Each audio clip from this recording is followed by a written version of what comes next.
didn't get into delving into security assurance. Something happened to me here last night as they are updating the computer systems at the university.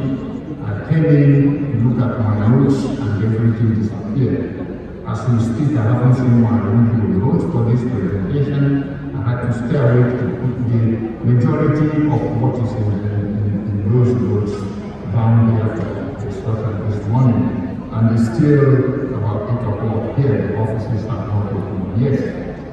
8 a.m. here, 8 minutes after 8 here, the offices have not opened yet as we get through the IT group. For a lot of the information that is part of my presentation, especially the data, because I like to deal with numbers that are mixed. So for the future trends is obtaining the bridge. The bridge is so big to make industrial academia that seamless cannot be sustained if technological advancement is not followed closely. So industrial academia partnerships should monitor the following: the role of AI and digital platforms in making research and practice. AI has become a very big thing in the West. And the developing nations of the world, including my own country, Nigeria, should not be left out of it. So, and that could they get into it with the universities. Because otherwise, we will continue to be left behind as the rest of the world continues to move forward. So collaboration and knowledge exchange across borders and between nations. This will be one of those things that should be monitored closely. There's a lot of collaboration, a lot of knowledge exchange across borders and between nations. And I'm very happy Professor Michael Agbani is doing this issue well. I'm also very happy that he and his staff are going to visit. And so that will generate a lot of knowledge exchange with the faculty here for what they do, and the faculty coming from Enugu State University of Science and Technology. And then, of course, entrepreneurial university graduate programs that produce industry and innovators. United States universities are very, very good in doing this, including our own, including the college in which I'm part of. As I have said earlier, we hardly will have a student who graduates and spends 2 months without a job. Many of them actually go out to establish their own businesses because of the exposure we give them during that internship, in which they spend an entire summer working for some kind of establishment. From there, either get hired by them because they have already trained them, or some of them land there like they don't want to work for anybody. They just get out and get on their own. And so best practices and case studies. Professor, 3 minutes to summarize. Getting to come. Let's write evidence. Thank you. Spend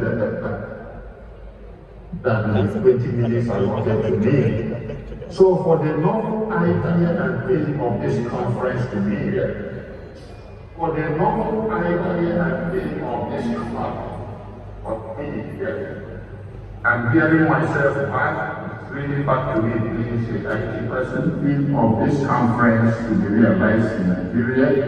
Universities and other institutions of higher learning should engage in international partnerships with universities in the developed nations. This is very important. We cannot continue to teach the Trojan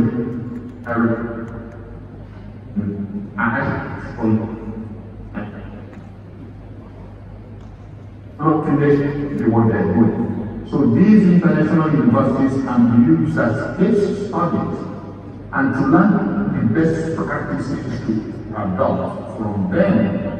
And so, for this script in Nigerian University can use their international partners of work hand in hand with industry, because most of these universities out here have collaborated out of industries and know what works and what doesn't work. And so they can be used as case studies in the case of Nigeria. And then, of course, universities from Nigeria can learn the lessons they take from their international partners.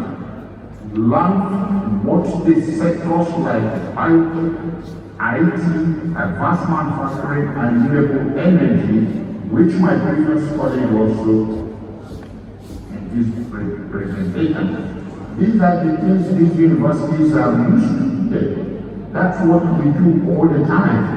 And so it is very important that the faculty members who teach the young back home have to be abreast with all these, so that they can impart all that knowledge to the next generation coming up. And this will help to bridge this gap between industry and academia. And of course, from here, the university will learn models that have succeeded and those that have failed. We have not always been very successful.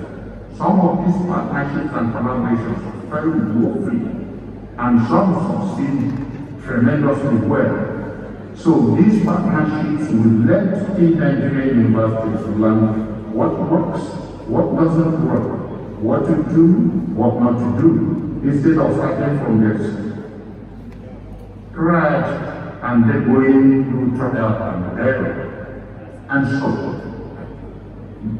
to end my prayer, I'd like to have us in this thing are parts that make up the bridge. So now that the bridge is built, what are the components of this bridge? So each of the foregoing was a part of the foundation of the bridge. So a seamless, sustainable bridge between industry and academia in Nigeria should have the following characteristics. There should be an understanding that the gap exists in the first place. If there's no comprehensive understanding that the gap exists, it cannot be bridged. If you don't understand the sickness, you cannot cure. That's the first one, which I'm very happy the team of this conference tells me that we truly understand there's a gap, that this gap exists between industry and academia in Nigeria. The characteristic of this bridge has to be skill and curriculum alignment. This may be a problem with universities and takes a lot behind curriculum, but it can be on a fast track to have it so that universities can produce students that the industries require. Another one is the involvement of collaborative research and innovation between industry and the university. Not faculty members sitting in, thinking about something and just going ahead and doing the research. At times it doesn't work. It's not what is required out here by the society. Industries are continuously solving societal problems because